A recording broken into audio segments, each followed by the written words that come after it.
علم حاصل کیا جائے تو اس کی نیت اور مقصد کیا ہے؟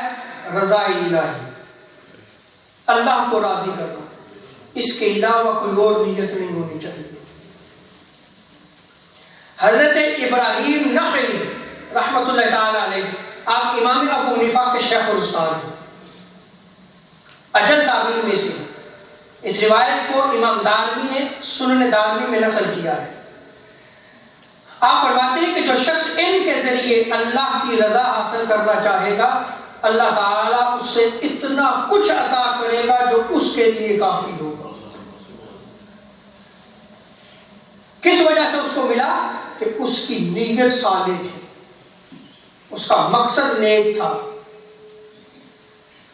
اور حضرت عبداللہ ابن مسعود رضی اللہ تعالی عنہ آپ ارشاد فرماتے ہیں، اس روایت کو بھی سنن دارمی میں نقل کیا گیا، آپ ارشاد فرماتے ہیں کہ 3 مقاصد کے لیے علم کو حاصل نہ کرو،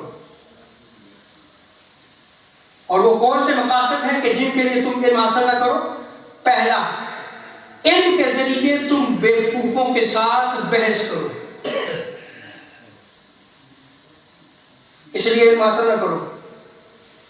اور علم کے ذریعے علماء کے ساتھ بحث کرو،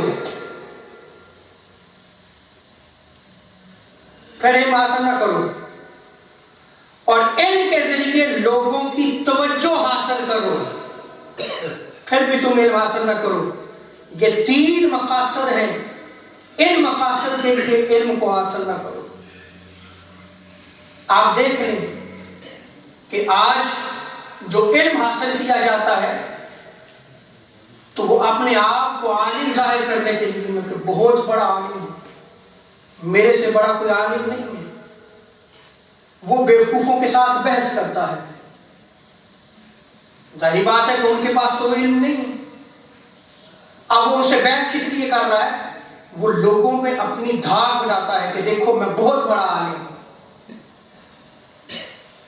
اور پھر علماء کے ساتھ بحث کرتا ہے کہ لوگ دیکھیں بڑے عالم کے ساتھ بحث کر رہا تھا وہ، اس کے پاس بڑا عالم ہے، ہاں یہ پڑھتا بہت ہے یہ۔